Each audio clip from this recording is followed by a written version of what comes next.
अस्सलाम वालेकुम नाज़रीन। इस वक्त रेड जोन, इस्लामाबाद का रेड जोन, जिसमें डेफिनेटली डी चौक है, बाकायदा तौर पे उसके दरवाजे हटाकर बाकायदा तौर पे तमाम तर हर्डल्स को दूर करते हुए मुजाहिरीन दाखिल हो चुके हैं रेड जोन के अंदर।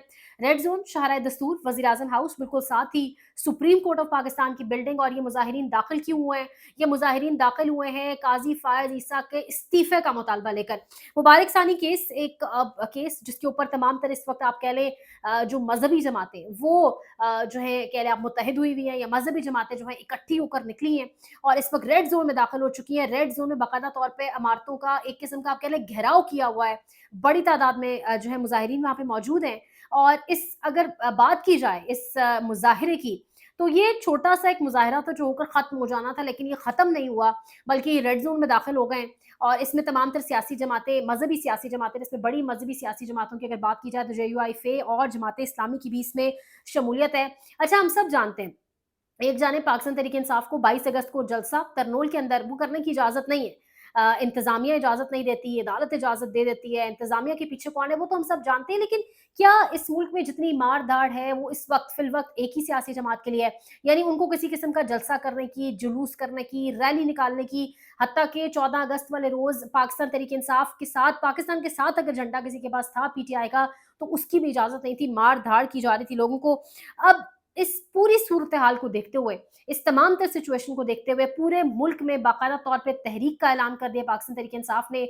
उमर अयूब खान ने ऐलान किया आज, यानी अडयाला से बाकायदा तौर पे पैगाम आया है, ऑर्डर आया है। दो टोक ऐलान ये हुआ है जी कि पूरे मुल्क में एहतजाजी तहरीक चलाई जाएगी। इसके साथ-साथ आतिफ खान साहब ने ये भी कहा है KPK से, क्योंकि एक खबर इसको हवा में उड़ाया जा रहा था कि अली अमीन गंडापुर के खिलाफ कोई तहरीक अदम एतमाद आ रही है या वो इस्तीफ़ा देने जा रहे हैं, तो आतिफ खान ने वाज़ेह किया है कि अली अमीन गंडापुर किसी किस्म का कोई इस्तीफ़ा नहीं देने जा रहे, ना ही कोई अदम एतमाद उनके खिलाफ आ रही है। हमारे मुल्क में इस वक़्त अलमिया क्या हो चुका है? यानी अगर आप खबरों का तसलसल देखें, एक जानिब ये सारी खबरें आ रही हैं, ये हमारे मुल्क में जो एक एनार्की, मतलब अभी मुजाहिरीन ने घेराव किया हुआ है काज़ी साहब के इमारत का, सुप्रीम कोर्ट ऑफ पाकिस्तान का, हुकूमत की कारकर्दगी क्या है हम सब जानते हैं। हुकूमत जिस तरह से अभी IT सेक्टर के ऊपर, जिस तरह से इंटरनेट के ऊपर हावी हुई हुई है, जो लोग हावी हुए हैं हम सबको पता है वो कौन है। यानी मैं आपके सामने एक ताज़ा तरीन फैक्ट्स एंड फिगर्स रखूँ कि इंडियन स्टार्टअप्स जो हैं, उन्होंने पिछले 1 से डेढ़ हफ्ते के अंदर अपने मुल्क में 2 गुना ज़्यादा कमाया है। वजह क्या है? आपने अपने मुल्क में IT सेक्टर को तबाह कर दिया। वो तमाम IT का जो मवाद है, या वो जो तमाम IT का एक एक्सपर्टीज़ है, वो भी कहाँ मूव हो रही है, यानी वो काम कहाँ मूव हो रहा है। जैसे फाइबर बंद हो गया, जैसे तमाम तरह IT सेटअप्स जो है आपके मुल्क से बंद हो गए हैं, तो वो तमाम लोग ऑब्वियसली वो शिफ्ट कहाँ हो रहे हैं, वो बर्डन इंडिया की तरफ जा रहा है और इंडिया अपने IT से मज़ीद इस वक़्त कमा रहा है। आपके मुल्क में क्या चल रहा है? इसको पकड़ लो, उसको पकड़ लो, उसके खिलाफ केस मज़ीद तगड़ा करो, इस पे इद्दत केस बना दो। यानी हमारे मुल्क का पूरे का पूरा जो एक एपिसेंटर बना हुआ है, जो फोकस हमने बनाया हुआ है एक बीच में आप कह लें, जिसके ऊपर हमने फोकस करना है, वो सिर्फ ये है कि किस तरीके से लोगों की पकड़-धकड़ करनी है, किस तरीके से लोगों को उठा के जेल में डालना है, किस तरीके से इमरान खान के साथ जो लोग खड़े हैं उन्हें प्रेशराइज़ करना है।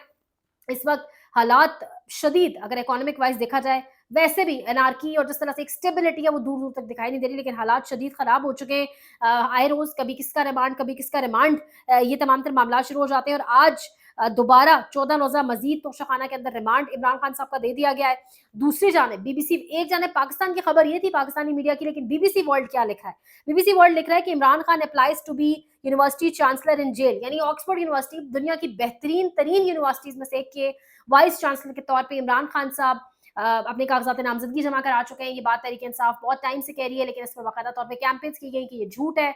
बहरहाल अब फाइनली कागजात वो अपने जमा करा चुके हैं जुल्फी बुखारी के ज़रिए, और इसको तमाम बड़े अखबारात जो हैं वो लिख रहे हैं, इसके ऊपर बात कर रहे हैं। आप अपने मुल्क के अंदर उस शख्स पे इद्दत केस बना लें, तोशाखाना बना लें, 190 मिलियन पाउंड बना लें, अडयाला जेल के अंदर बैठ के वो सबसे बड़ी, सबसे बेहतरीन यूनिवर्सिटी के चांसलर का इलेक्शन लड़ने जा रहा है। यही वो फ़र्क है। आप कहते हैं ना कि हमसे लोग प्यार क्यों नहीं करते, मुझे क्यों निकाला, फिर प्रेस कॉन्फ्रेंस करनी पड़ती है, फिर कुछ लोग बड़े गुस्से में आके प्रेस कॉन्फ्रेंस करते हैं जी कि ये दहशतगर्द हैं, डिजिटल दहशतगर्दी हो रही है। तो यही फ़र्क है, जब आप अपने मुल्क में, अपने कौम में, अपने लोगों के बीच रहते हैं, तो फिर उस वक़्त लोग आपसे प्यार करते हैं, और जैसे ही आप पे मुश्किल आती है, जब आप मुल्क से भाग जाएँ, फिर लोग आपकी असलियत जान जाते हैं। आज सुबह भी एक बड़ी खबर हुई, कुछ ज़ाती मसरूफ़ियत की वजह से मैं वो आप तक रख नहीं सकी। सुबह बड़ी खबर सुप्रीम कोर्ट ऑफ पाकिस्तान से हुई, जहाँ पे जस्टिस अमीनुद्दीन खान और नईम अख्तर अफ़गान साहब, ये वो 2 जजेस माने जाते हैं जिन्होंने बाकायदा तौर पे इंस्टिगेट किया अदारों को कि अदालत के बयान को, यानी अदालत के माज़रत के साथ अदालती फ़ैसले को ना माना जाए।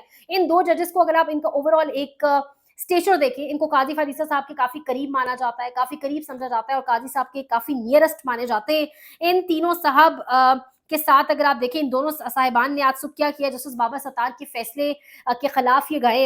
एक जानिब इन्होंने ऑडियो लीक्स कमीशन के ऊपर बात की, इन्होंने बात की कि ऑडियो लीक्स कमीशन जो है उसके ऊपर अब खुद पहले दरखास्त आई, फिर उसके बाद हुकूमत ने खुद ही उस पर एतराज़ात, यानी ऑडियो लीक्स कमीशन के ऊपर इन्होंने बात तो की, इन्होंने कहा कि क्यों उसकी तहकीकात नहीं हुई, लेकिन इन्होंने नहीं कहा कि हम नए सिरे से तमाम तर तहकीकात खोलते हैं और तहकीकात करते हैं, बल्कि इन्होंने किया क्या है, बदकिस्मती देखें आप, इन्होंने किया ये है कि इन्होंने कह दिया, दोनों जज साहिबान ने, कि इस्लामाबाद हाई कोर्ट के पास आज खुद नोटिस लेने का कोई इख्तियार मौजूद नहीं है, और इस साथ-साथ इन्होंने कहा है कि हो सकता है जिनकी ऑडियोज़ लीक हो रही हैं उन्होंने खुद कर दी हो, यानी बुशरा बीबी ने अपनी ऑडियो खुद लीक की है, यानी जिस-जिस की भी, जिस सहाफ़ी की लीक हो रही है, जिस किसी की भी लीक हो रही है, जिस किसी की तस्वीर बाहर जा रही हैं, जिस किसी की वीडियोज़ बन रही हैं, सब कुछ वो खुद ही कर रहा है। वो आज़म सवाती साहब का वो जो सीक्रेट रूम के अंदर के मामलात, वो यानी हर कोई अपना ना सब कुछ खुद ही कर रहा है, यानी इंसानी हकूक सबसे बड़ी चीज़, और उसके ऊपर जब ऐसे जजेस ये बात करते हैं, इससे कबल सरदार तारिक मसूद साहब जिनको अब बना दिया गया है, मैं भूल गई हूँ माज़रत के साथ वो लफ्ज़ भूल गई हूँ, जो अब इस टाइम एड हॉक जज बन चुके हैं बिल्कुल, और वो कह चुके हैं कि इंसानी हुकूक न जाने में कहाँ लेकर जाएँगे। फिर ऐसे जजेस जो कह रहे हैं कि हो सकता है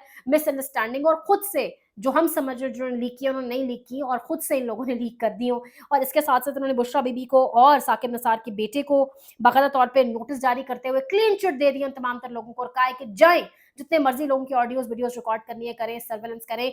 40 लाख पाकिस्तानियों के फ़ोन्स की सर्विलेंस हो रही है।